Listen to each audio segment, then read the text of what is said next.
Hi, Wali. Welcome to Network Capital. We're excited for this conversation. Tell us who you are.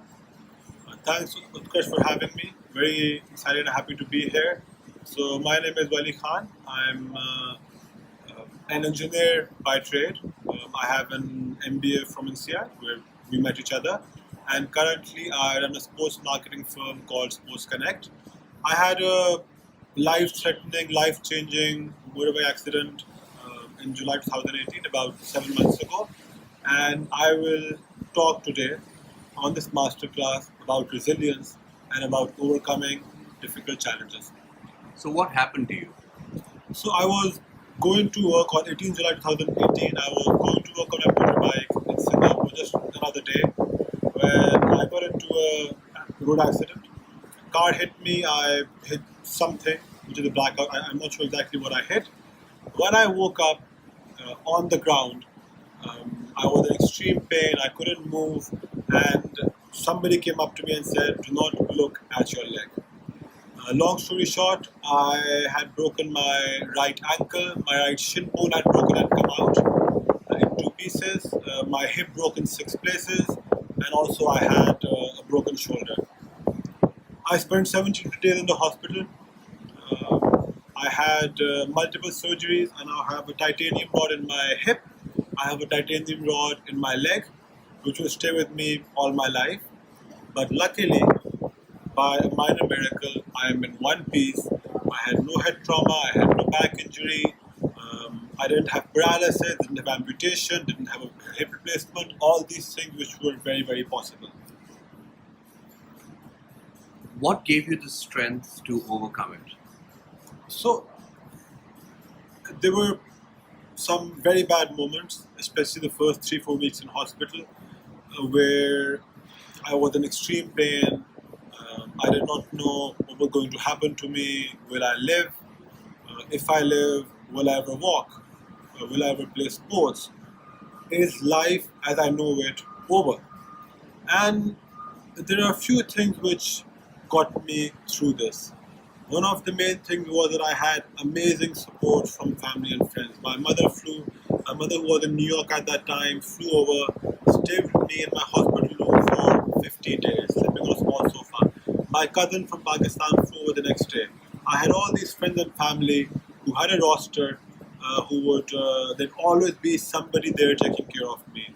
And so when I would wake up in the night and I would see somebody sitting there, I knew I'm not going to die. Somebody will take care of me. Apart from that, another thing was just taking things day by day. Because I had such a long journey, I was told that after 1 year I may be able to walk without aid if everything went perfect. So my best case scenario was that I work extremely hard, do very strong physiotherapy, build my body back up to maybe get to zero, which was a very demoralizing thought. But how did I get through it? By thinking of life on a day by day, 24-hour basis. My time frame was 24 hours. I would wake up in the morning and I would think I need to survive until from 9 a.m. until 9 p.m.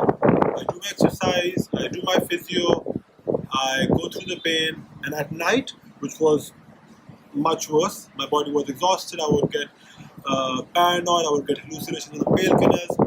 9 p.m., I have to survive until 9 a.m. And that's it. So 24 hours, broken in 12-hour pieces, day to day to day to day. If I had thought anything longer than that, 1 month or 6 months, I start getting palpitation, I start getting out of breath. And this is something which applies to most things in life, which especially applies to entrepreneurs, something which I am as well.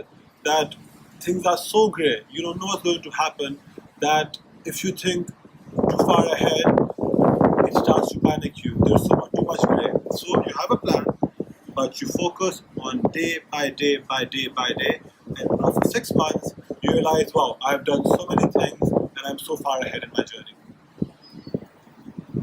At one point, you were about to lose your leg. Tell us about that. So, of course, all these things they told me much later. My friends, doctors, they always said everything is fine, you will eventually be okay. About a month after my accident, where I was still in hospital and I was getting better, that's when I started finding out the actual situation, which was that my leg they were not concerned about at all. When I came into the hospital on the day of the accident, they were looking for head injuries, internal bleeding, uh, any important body parts which might be in danger, like punctured lungs or internal bleeding in my vital organs. Had they found any of those things, and they told me there are 8 things, had they found any one of those 8 things, they would not have looked at my leg because my leg is not a priority. I can live without my leg. But by a miracle, really, I had nothing in my head, on my back, on my spine, on my neck. No internal organs broken, so they focused on my leg. And I was very, very lucky. But even now, because my leg was outside for too long broken, there is still a chance of infection, meaning that they'll have to go in, open my leg, and maybe do amputation. But I'm in one piece. I have all my original parts. Well, yes, I mean, I've got titanium rod, which is tough, but I've got all my original parts. I had thought I was at halftime in my life. I'm in my early 30s, I'm 32 years old. I'm at halftime, I've got my whole life to live. And suddenly I realized that halftime might be end of game. This might be it. So from that moment where I could have been paralyzed or amputated, to be able to walk with, right now I walk with a walking stick, to be just able to walk and be independent, I have already won. Everything else is now a bonus. So apart from the day to day, the other thing which really got me going was, even the doctors were saying to me, you might walk, maybe, if everything goes well, you're not going to play sports, you can't run. Since I'm a very athletic person, I work out a lot from accident. It's something which I could not, I wasn't able to comprehend. I wasn't able to absorb that I might never ever play sports again. So one day, about 3 weeks after my surgery, I promised myself that either I either I let things go as they are or I take control of my life. Whatever is in my control, I need to do my best. So I promised myself on the 1 year anniversary of my accident, I will run 5 kilometers. Is it possible? Will I be able to run? We still don't know. But I will do my level best. I will work as hard as I possibly can to achieve this goal. And suddenly this goal gave me something to look forward to, something to aim towards rather than just exercising, which was excruciatingly painful.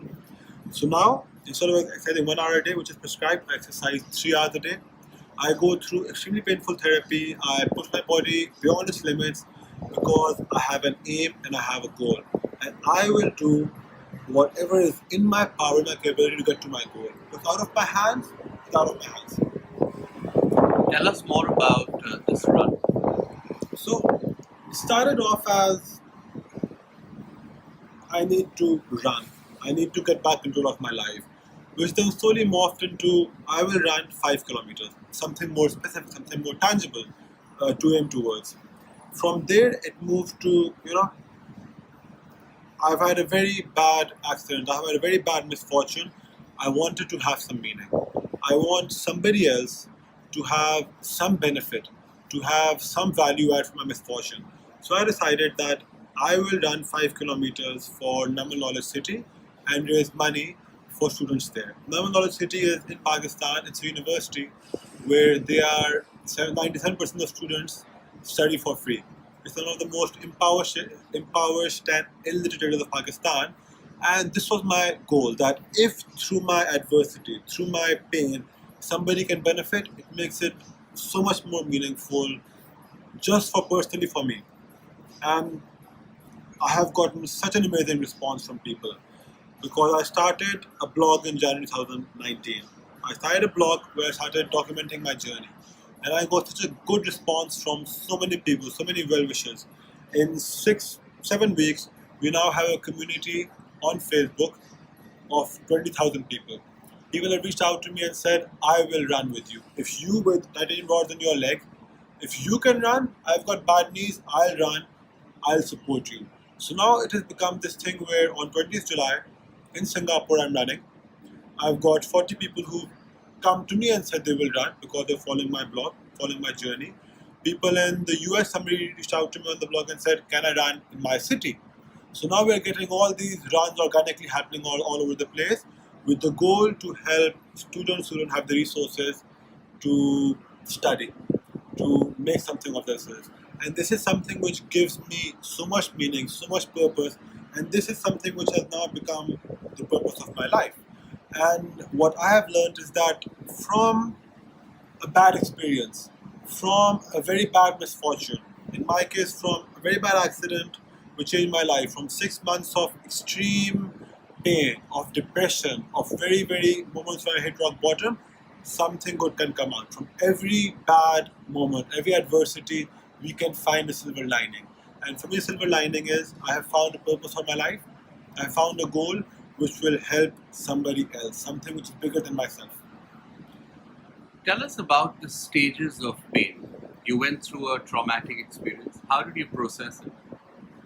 So, well, processing, initially, I almost refused to acknowledge that this is it.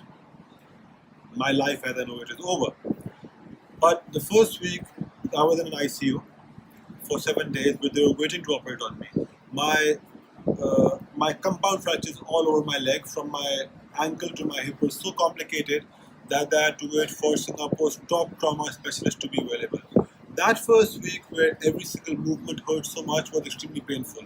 I was on very strong painkillers, but I was still in extreme pain. But the pain evolved from extreme pain where I couldn't move an inch to getting to a place where after surgery the pain became a little less, but I couldn't move my leg. So the pain became moving the leg slowly through excruciating pain. There were other types of the mental pain, of this feeling of complete impotence, that I was in the physically the best condition of my life. Now I'm like a little baby. I can't move myself. They would give me sponge bath, which was extremely demeaning, which really broke my ego. I would get diaper changes, which was again something which completely broke me. And I think it broke me and it remade me, because I found out that I have this extreme reserve of resilience which I can now tap into. After that, there was other pain. Once I started, after 3 months, when I went on crutches, I had extreme back pain. I was already home. I went home in wheelchair after 72 days. But when I got on crutches, I started for the first time walking vertically. My back had no muscles. And after walking for 2 minutes, I would have such strong back pain that I would, even though I was on medication, I would have to sleep on the hard floor. I couldn't sleep on the bed. So the pain evolved. Right now, there's not much pain in my hip and my shin bone where the accident happened. The pain is that my body is just, after such a big trauma accident, it is not up to speed. I go out of my house 3-4 hours, I'm done, I'm destroyed. So it really, there's a physical pain, then there's my mental pain of feeling of impotence, feeling of wow, my life is over, having these days where you hit rock bottom, you don't want to get out of your room, where you think, is my life even worth it? I'm going to do all this for the exercise to what? To get to a place where I might maybe be able to walk. It really gets you down. But then, as long as the positive days are more than the negative days, which now is the case, that because I have an aim, I have a goal, I have a purpose, I simply realize that okay, today is going to be a bad day. Because sometimes I wake up, it's a bad day. Sometimes small things happen which made me realize, wow, today is going to be bad. It's okay, let today pass. Today I will, it's a write off. But tomorrow, Wali, promise yourself, you will get back on the horse, you will work hard, and you will do whatever is in your hands to reach your goal. Because the only thing that is important is to not have what ifs. There are so many things in life which are out of our control. My accident, it was almost out of my control, because it was a series of things that happened where if I had gotten to that place where I was a second before, second late, there would be no accident. So what is out of my control is out of my control. But what is in my control, I will do my best. So at the end of the journey, whatever journey you are on, You should not think maybe I should have done more, should have done differently. You should think I did my best, didn't happen. The rest I leave to Allah, Bhagwan, whoever I pray to, I leave to nature, I leave to fate. Do you ever ask yourself, why me? It's different from what if. So that's a very interesting question, because now sometimes the thought comes into my head. Initially, I did not let that thought even be entertained, because I realized that if I start thinking that, I'll go down this well of negativity where I'll be so depressed I won't be able to come back. I have so many things to be depressed about, I cannot start opening that door and going down that road. Because you're right, why me? But at the same time, why me having so many good things? Why am I allowed to walk? Why am I allowed to have good education? All those positive things, why me? We assume that we have some sort of, how to say, that we have a right to things. We have no right to anything. This also I learned after my accident, that why do I have a right to walk? Why do I have a right to money? Why do I have a right to sit here right now with you and have this conversation? No, nothing in life is a right. Everything we should be grateful for, we should be happy for. So now, every single day I'm happy, I'm grateful. I'm grateful I can walk. I'm grateful I'm in a position to do something that I want to do.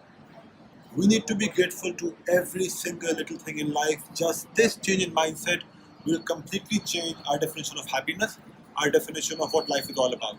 So I celebrate every single little achievement. When I first raised my leg, I celebrated it. When I first sat in a chair, I celebrated it. When I first stood up, I celebrated it. Now I can walk with a walking stick, I celebrate it. Every day in the morning, I'm grateful. Wali, what are the 5 things you're grateful for? I'm grateful to be alive. I'm grateful to have a fantastic family. I'm grateful to not be in a wheelchair. I'm grateful to not be paralyzed. I'm grateful to be in a position where I might be able to run. So once we change mindset from why me to why not me, it completely changes our perspective. But of course, Utkarsh, there are still days where I think, when I wake up in the morning, I get out of bed and everything is just hurting. And I think, God, you know, maybe you could have taught me these lessons just by breaking my leg. Not my leg and my ankle and my hip and my shoulder, not breaking whole of me. But this is part of the journey. This is part of, making me understand and making me figure out what life's all about. So we can never ever think, why me? Gratefulness is definitely an acquired training that most of us have to go through. Talk to me about the failures, the days when you didn't feel grateful, or were there days at all like that? Well, in the first 6 weeks, every single night.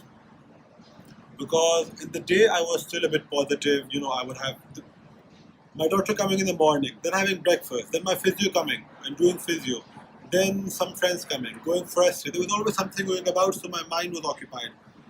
But around 9-10 p.m. my body was spent, and then people were gone. I was alone.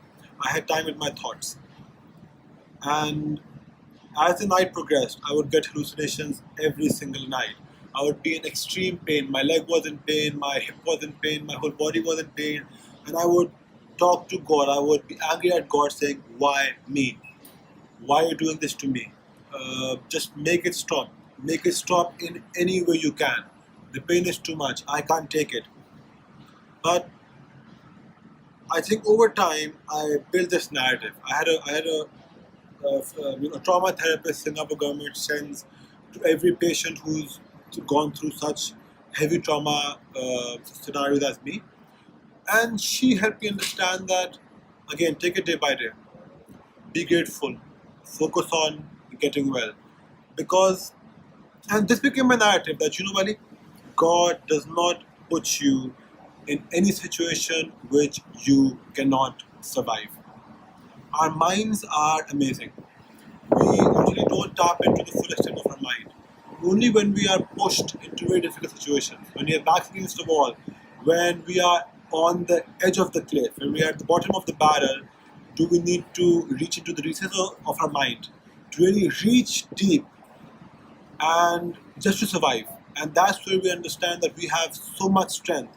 I found so much strength which I did not have, and that helped me get through very, very dark days. I still have dark days. The only thing is that over time, because time, in my case, time is your friend. As time passes, you start healing. So over time, the dark days have become less frequent, but they are still there. And also now I know better how to handle them. We are so grateful that you're alive and you've trained yourself to become here. But many people suffer even worse traumas and are not able to bounce back.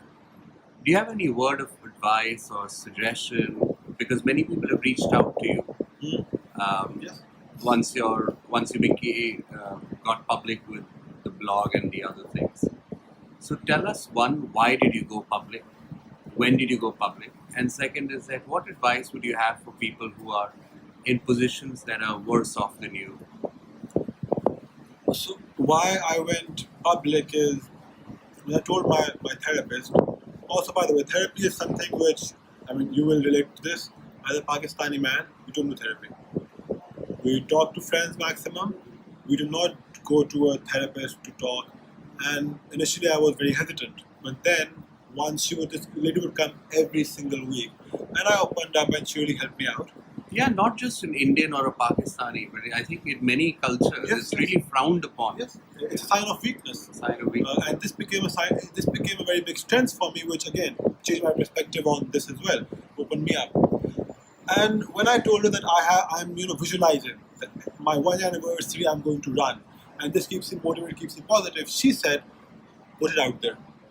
She said, "Put it out there, so then when people look at it, and it's you have social pressure, and it will help you motivate you." And I'm a private person. My Facebook is completely empty. I don't share many things. So for me, it was really getting out of my comfort zone. But already I was out of my comfort zone so much. A friend of mine who again said to me that in October when I was at home, put it out there. So then the bug was planted. My therapist and my friend, and I started writing just for myself in November, December about what will I do, what will I write, how to put it out there.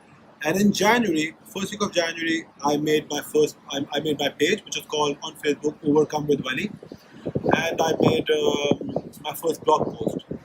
And we were basically about my journey, and I was uncomfortable, but I got such a amazing response, which was beyond my expectation or even my thought, where people said, "Wow, you're doing a great job, running for Namal, raising money, and in your case, how you still have some positivity." And people started reaching out to me. I have a similar problem. I went through something similar. And this then became a community where a lot of people, we all share our adversity, share our hard moments, and about how we are overcoming different things. And so now it's morphed into from, one post about gym and one Sunday post about my blog to making posts every day and making this community, which more than helping other people is helping me. This is fuel to my fire. It motivates me. It gives me energy to really achieve my goal of running, which, as I said to you, now there are 35, 40 people in Singapore who will run with me. We should have 4 more months, so who knows how big this gets. Regarding advice for people going through something similar. Or worse. So, in my case, I'm sure some people have reached out to you in a position who have not been able to bounce back. absolutely. So I thought what I'd gone through is very bad. But then people have reached out to me who are going through so much pain, so much mental trauma as well as physical, that I said to them that I don't know how, you're saying to me how I'm going through and being positive. I don't know how you are so positive. I mean, there was a guy who broke both his legs. For me, one leg was broken. I had one leg. I cannot even imagine if you break both your legs, how do you survive? There are people who have gone through somebody's daughter who had paralyzed from an age of 4, people who've lost limbs, people who've gone through mental stuff. And where I cannot even begin to imagine how they are facing their demons every day. One advice I would have is that you need to make an aim, an objective, which then becomes your target and pushes you. If there is no objective, then it is very difficult to motivate yourself on a daily basis because the struggle is so hard, the mountain is so high. So have an objective, but then break it down into small steps, small daily steps. Because if you have a very long-term horizon, you can't reach. Then the most important thing is be patient in the macro and be impatient in the micro. On a daily basis, I need to really do my stuff. But it's going to take time. I need to be patient in the long run. What I'm doing, building up my body, exercising every day, has gotten me to a place where after 6 months of extreme therapy, I can just about walk for a bit with a walking stick. So it takes time. You need to keep focused and really bad days. You cannot push the bad days away, you cannot suppress it. Let the bad feelings come over, let them wash over you, feel them because they are part of who you are. Feel them, absorb them, let them pass. Tomorrow will be a better day. Have you found research material or books or other stuff that have helped you through the journey? But thank you for mentioning this, Utkarsh. I completely, wouldn't have mentioned this, but it didn't cross my mind. Yes, the first book my therapist gave me, which again puts things into perspective, as you mentioned, right there, people are going through much worse stuff. So my thing sometimes looks in comparison like nothing. There's this book called Choice by this lady, Agar, I don't know the full name. She is an Auschwitz survivor. And she was 13, 14 years old when she spent 3 years in a concentration camp. And from there, she went to the US. She made something out of herself. And she then helped inspire so many people using her own adversity, something which is extremely horrible, and putting it into a positive thing. The book is called Choice. And this gave me perspective that, wow, if she can do it and use her adversity and helping people, making positive change, what is my excuse? Another book is called Man's Search for Meaning by this guy called Michael Singer. Again, a guy who went to Auschwitz. And Victor Frankl. Victor Frankl, sorry. Not Michael Singer, there's one. Yeah.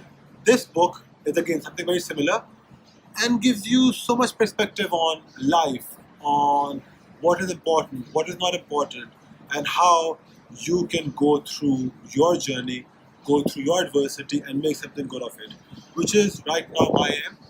My next aim is that if I'm able to run on 20th July, it's still a very, very big if, then my next step is I will do wakeboarding.